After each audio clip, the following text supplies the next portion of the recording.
바구니 달 바버러 쿠니 그림이에요.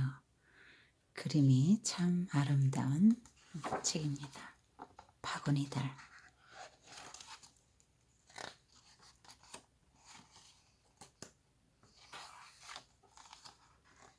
보름달이 떴어요.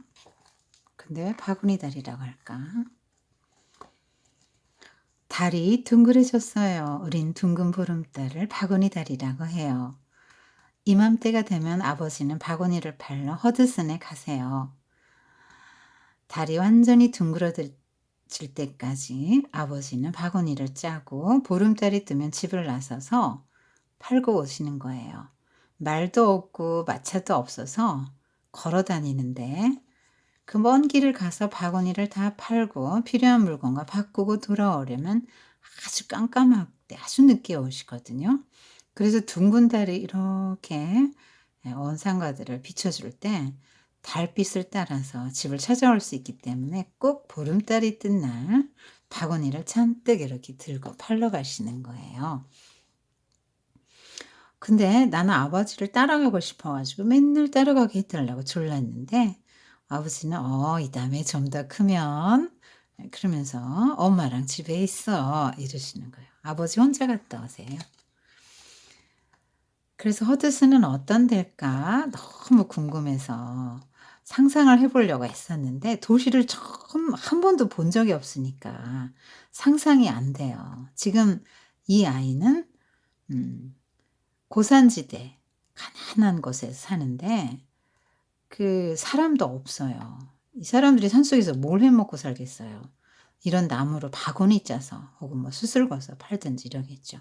이 사람들이 인제 바구니 짜는 사람들인데 고산지대라 곡식이나 야채, 과일 같은 건 나지도 않고 이런 거는 땅이 평평하고 햇빛이 많이 들어오고 땅이 아주 부드럽고 그런 데서 곡식이나 야채, 과일이 나오잖아요. 근데 여기는 고산지대니까 나무들이 다 햇빛 가리니까 무슨 곡식 같은 거 안 되죠. 과일도 안 돼요. 근데 여기서는 그 바구니 짜는 나무는 많이 나요. 검은 물풀의 나무 뭐 이런 거. 하얀 참나무, 히코리나무, 단풍나무. 근데 그중에서 검은 물풀의 나무가 굉장히 좋대요. 그래서 이 아이는 이미 8 살인데 어떤 나무는 어떤 나무, 또 이건 무슨 나무, 또 바구니를 짜는데 필요한 나무는 어떤 거 다 구별할 줄 알게 됐어요. 아버지가 가르쳐 줬죠. 그래서 얘는 항상 아저씨들이 이렇게 톱으로 나무를 자르고 어깨에다 메고 집으로 돌아가고 기다란 나무 쪽대 바구니 짜기 위해서 그 나무 껍질이 이렇게 부드럽게 떨어져 나오도록 방망이를 퉁퉁 두들기는 거 인제 다 보고 바구니는 어떻게 짜는지도 배우고 나무 구별하는 거 다 배우죠. 이런 걸 맨날 보고 있다가 바구니가 다 짜지면 얘는 얼른 여기 창고에 갖다 놓는 일을 해요. 처음에는 이렇게 둥글게 바구니 바닥을 만든 다음에 또 이리 올리고 다시 밑으로 내리고 올리고 내리고 하면서 바구니를 짜는 거예요. 8 살이 됐는데도 적은 나이는 아닌 것 같은데 아빠는 계속 안 데려가세요. "쪼끔 더 크면 이다음에 쪼끔만 더 크면." 이렇게 말씀을 하세요. 사실은 뭐 마음은 갈 것 같아도 그렇게 먼 길이니까 체력이 안 돼서 못 가죠. 아빠가 안 데려가시는 거예요 그래서. 그래서 아빠랑 또 조 아저씨, 쿠엔 아저씨 세 아저씨들이 그러니까 산속이라 사람들도 많이 안 살아. 한 서너 가정 사는 거야. 그래서 이렇게 나무로 이렇게 바구니 짜는 거를 옆에서 보고 또 도와도 드리고 물에 담근 거잖아. 이렇게 실도 나무도 짚어 드리고. "귀엽네?" 얼마나 가난한지 알겠죠? 뭐 살림도 별로 없고 음 나무로 불 떼서 난로 차 끓여 먹고 그러네요. 그런데 이분들이 바구니를 짜면서 무슨 이야기를 하냐면 "나무가 나에게 들려줬어." 이러면서 나무가 들려준 얘기를 자꾸 하시는 거예요. 그래서 나는 아무리 귀를 기울여도 나무 소리를 들을 수가 없는데 뭐 난로불 타는 소리, 의자 끄는 소리 이런 건 다 들려. 근데 나무 이런 쪽대가 바닥을 때리는 소리도 나. 그런데 살아있는 나무가 내게 해 주는 이야기는 안 들리는 거야. 그래서 "안 들린다." 그랬더니 조 아저씨가 그래요. "들으려고 했으면 들린단다." 이렇게 얘기를 해 주세요. 뭔 얘기일까 이해가 안 갔지만 '아 뭐 더 참고 기다려야 되나 보다. 그런 의미인가 보다.' 이렇게 받아들이고 그래서 이렇게 기다려요. 겨울이 한 번 지나서 8살 반이 됐어요. 봄이 또 왔네요. 네. 그런데 아빠가 이번에는 바구니를 만들어 보래요. 그래서 자기 혼자 힘으로 딱 만들어 봤어요. 그랬더니 '아 이 아이가 이제 바구니를 만들 수 있는 나이가 됐구나.' 그러더니 이제 바구니 검사하는 것도 가르쳐 줬어요. 그러시더니 9 살이 딱 됐을 때 "자 오늘은 너도 함께 가자." 그리고 데리고 가셨어요. 저기 여우도 같이 있고 막 새들도 있고 이런 아주 깊은 동물들이 왔다 갔다 할 정도면 굉장히 깊은 산이거든요. 사람들이 있는 데서 이런 게 없잖아요. 그래서 바구니를 메고 막 신나게 아빠를 따라가는 거예요. 허드슨은 도시니까 생전 처음 가 보는 데잖아요. 그래서 힘든 줄도 모르게 막 아빠를 따라가는데 가다 보니까 예쁜 뭐 이런 2 층 그런 정원이 딸린 예쁜 벽돌집도 있고 사과나무들이 이렇게 많은 거예요. 그래서 엄마한테 내가 가다가 이런 것도 봤다고 "사과나무를 막 600 그루 봤어요." 막 이렇게 얘기해 드려야지 이러면서 너무 좋게 기분 좋게 왔어요. 그리고 와 보니까 도시는 매끈한 길이야. 흙이 아니고 매끈하게 포장된 길이야. 여기 허드슨 시야. 그래서 아빠가 어디 갔냐면 아빠가 여기 가 가지고 젠센 만물상 가서 바구니를 주고 필요한 물건하고 바꾸는 거야.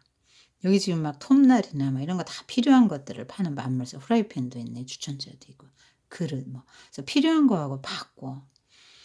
그리고 또 이제 바구니를 가지고 또 다른 거 필요한 집에 가는 거야. 엄마가 부탁한 게 있잖아. 밀가루. 밀가루 사오고 베이킹 파우더, 뭐 건포도, 레몬, 돼지기름, 강낭콩, 양파, 깡통에 든 토마토 뭐 이렇게 엄마가 이렇게 부탁한 게 있어서 그런 데 가서 바구니를 주고 인제 바꾸는 거야. 물물 교환하네. 여기는 야채고 여기는 빵집이야. 생선 가게. 요런 게 이제 밀가루겠지? 하얀 달걀 뭐 치즈. 너무너무 막 이런 거 보니까 먹고 싶고 그렇지. 이제 바나나를 샀어.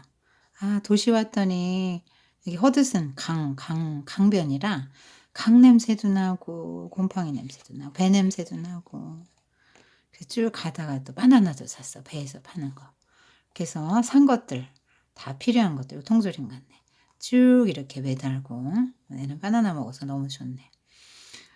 이렇게 다시 집으로 돌아가기 시작했는데 공원을 지나다 보니까 지금 그 이 아이는 도시에서 본 걸 이제 엄마한테 막 이야기해 드리고 싶은 꿈에 부풀어서 도시도 구경했고 또 이렇게 필요한 것들 자기 먹을 거 바나나 뭐 이런 것도 샀고 너무 기분 좋게 가는데 이 광장을 가로지르는데 어떤 아저씨가 소리를 치는 거야. "어이 산골짝 촌뜨기들. 저 촌뜨기들은 바구니밖에 몰라." 그래서 이렇게 쳐다보니까 그 아저씨가 웃음을 터뜨리면서 주위에 있던 사람들도 같이 웃는 거예요. 얼마나 쇼크를 받았겠어. 얼마나 당황하고 놀랐겠어요. 마음도 얼마나 상했을까요. 아유 어린 마음에 많이 상처를 받았겠다. 촌뜨기라고 그러고 산골짝 촌뜨기라고 도시에 산다고 더 나은 사람인 것도 아닌데 더 나은 사람이라고 착각하고 이렇게 시골 산다고 촌뜨기 바구니밖에 모른다고 무시하는 이야기를 하니까 너무 마음이 아팠죠. 근데 아빠는 그런 말에 아무것도 신경 안 쓰고 그냥 갔어요. 전에도 이런 일이 자주 있었던 거죠. 집으로 가는 내내 이 아이는 마음이 어두워. "까까까." 하고 까마귀 소리처럼 사람들이 막 웃는 소리, 막 비웃는 소리 이런 게 귀에서 떠나질 않아요. 그럼 엄마가 이렇게 맛있는 프라이팬에 이렇게 맛있는 팬케이크도 구워 주고 아까 바다도 사고 많이 샀잖아. 그 기름도 사 맛있는 걸 이렇게 해 줬는데 먹고 싶지 않아. 엄마가 위로해 줬어요. "나무들은 우리 마음을 잘 알 거야. 허드슨 사람들이 뭐라고 하건 신경 쓸 거 없단다." 그치만 얘한테는 너무 중요한 일이죠. 그 인제 아버지가 그다음 날에도 바구니 만드시는데 이제 아빠 바구니 만드는 거 보고 싶지 않아. 그리고 바구니 만드는 데 쓸 좋은 나무 찾아다니는 것도 싫어. 그 껍질에서 옛날에 냄새 맡는 거 너무 향기롭고 좋았거든. 아빠하고 그 아저씨들이 만든 바구니 창고에 갖다 쌓는 것도 굉장히 즐거웠잖아. 근데 이제 뭐 바구니 만드는 건 산골짝 촌뜨기들이 하는 건데 뭐 이게 뭐가 자랑스러워. 허드슨에 다시는 안 가겠다고 인제 생각하지. 아버지 혼자 거기 가시는 것도 싫고.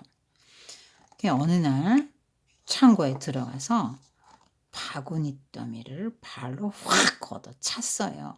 "산골짝 촌뜨기! 산골짝 촌뜨기!" 이렇게 소리치면서요.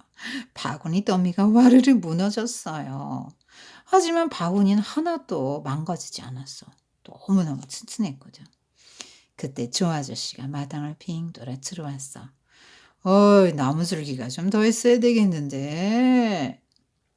이렇게 말씀은 하셨지만 사실 뭐 줄기 가지러 온 게 아니라는 건 둘 다 알고 있었지. 그래서 아저씨와 이렇게 이 아이는 한참을 이렇게 바구니 틈에서 말없이 이렇게 서 있었어. 그때 조 아저씨가 바구니를 다시 쌓아 올리시면서 이렇게 말했어요. "어떤 이들은 바람의 말을 배워서 음악으로 만들어 노래 부르지. 그리고 또 어떤 이들은 바람의 말을 듣고 시를 쓴단다. 우린 바람의 말로 바구니 짜는 법을 배웠지." 그때 참나무 이파리 하나가 창고 안으로 날아들었어. 바람이 우리를 지켜보고 있었구나.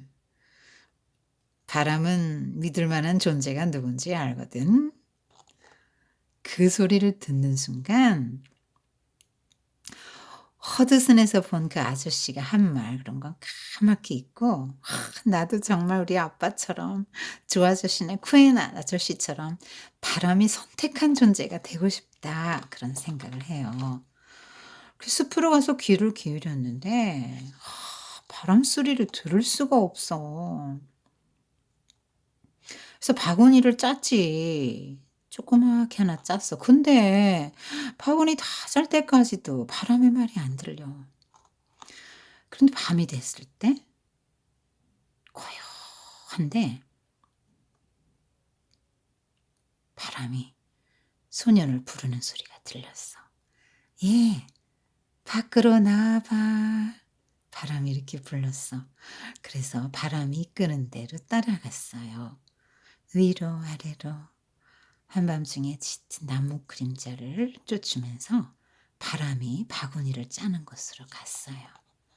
바람이 바구니를 짜면서 희미한 달빛 속에서 나뭇잎들이 다 이 아이한테 절을 하고 있는 거야. 왜? 바람이 선택한 아이니까. 앞으로 이 아이는 바구니를 짜래거든. 드디어 바람의 소리를 듣게 된 거야. 다음날 아침에 언제 깼어요? 나뭇가지들이 집을 스치는 소리. 바람이 불어온 거야. 바람이 막 나무를 깨우는 거야. 나무들이 기지개를 켜고 있구나." 하면서 엄마가 말씀하셨어요. "나무들이 자라면 바구니들도 늘어나지. 바구니를 많이 만들면 그만큼 필요한 것들을 바꿔올 수 있으니까." 네, 그래서 이 친구가 알았어요. 나무들이 키우는 게 바로 자기가 만들게 될 바구니들이라는 걸 알았어요. 그래서 바람이 소년의 이름을 불렀던 거예요. 그림이 아름답죠? 끝났네요. 네. 저 바구니가 손으로 짜는 거고 천연 재료죠. 네, 나무, 튼튼한 나무. 그렇게 아름답고 요새는 핸디메이드 해 가지고 손으로 한 게 더 비싼 세상이 됐는데요. 공장에서 플라스틱 나오고 플라스틱 통 나오고 하니까 뭐 그건 더 영구적이죠. 튼튼하고 컬러도 뭐 다양하고 그러니까 자연히 밀리죠. 이런 거 밀려요. 그런데 인제 이 소년이 처음에는 굉장히 자부심을 갖고 있다가 도시에 가서 상처를 받고 이 아저씨들이 이렇게 놀리고 하는 게 상처받고 자기 아빠나 자기가 하는 거 바구니 짜는 게 정말 너무 아무것도 아닌 형편없는 거라고 생각하고 이렇게 굉장히 의기소침해졌다가 다시 조 아저씨의 말을 듣고 그 자존감을 회복하고 '아 내가 정말 이렇게 정교하고 예쁘고 튼튼한 바구니를 짜는 바람이 선택한 사람이 되고 싶고 또 이 일을 해야 된다는 걸 이제 깨닫고 자기가 할 일을 이제 다시 사랑하게 되는 그렇게 회복되는 과정을 그린 거예요. 바람의 소리를 들을 수 있어요. 네. 정말 바람의 소리를 듣는 소년이 됐네요. 근데 선생님이 이거 보고 무슨 생각이 들었냐면 그렇죠. 요새 지금 현대 문명으로 인해서 전통적인 것들이 다 사라지죠. 정말 플라스틱 통 나오고 여러 더 좋은 그릇들이 나오면서 이런 건 점점 사라지고 이 사람들이 먹고 살 길이 없었겠지. 바구니 팔고 교환해서. 그러니까 인제 다시 도시로들 나가서 노동자가 빈민이 됐거나 인제 그랬겠죠. 그런데 문명 사회가 그러니까 그렇게 꼭 도시에서 사는 게 좋은 것만은 아니고 여기서 살면서 바람의 노랫소리 들으면서 사는 것도 너무 좋은데요. 그죠?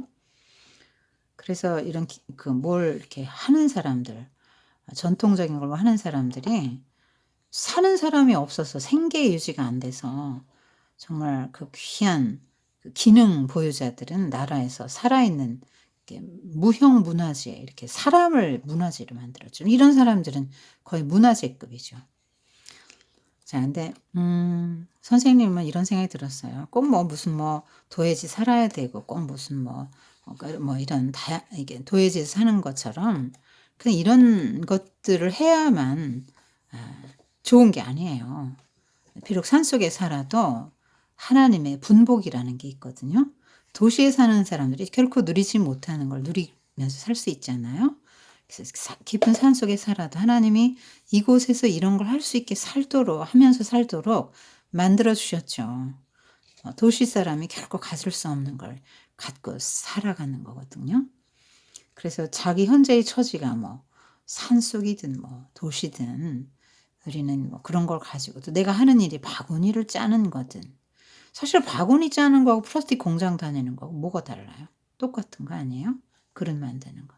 누군 더 귀하고 안 귀하고 그런 게 어디 있어요. 촌뜨기라고 놀릴 것도 없고 기죽을 것도 없어요. 음.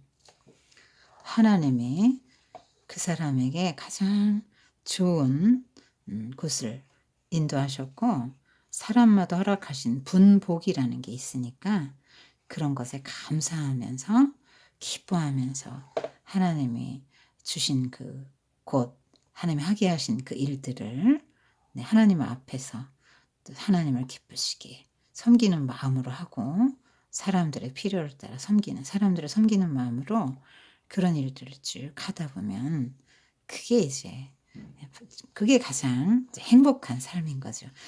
이걸 잘할 수 있는 사람. 산꼭대기에서 뭐 하겠어. 이거 잘하는 거죠. 네. 문명 사회가 되면서 내려갔겠지만 그래도 이게 그 문명 사회 되기 직전에 인제 이 이야기를 담은 것 같아요. 정말 아름답죠? 네. 자 우리 친구들 도시, 시골 이런 산골 생각하면서 외적인 것 갖고 열등과 가질 필요 없고요. 어떤 일이든지 자기 일에 자부심을 갖고 바구니 짜는 거 하나 별거 아닌 것 같아서 내가 하는 일이 너무나 하나님 앞에 사람 앞에 중요하고 귀한 것이다. 그런 생각을 하면서 그 분복을 따라서 감사하면서 살면 좋을 것 같아요.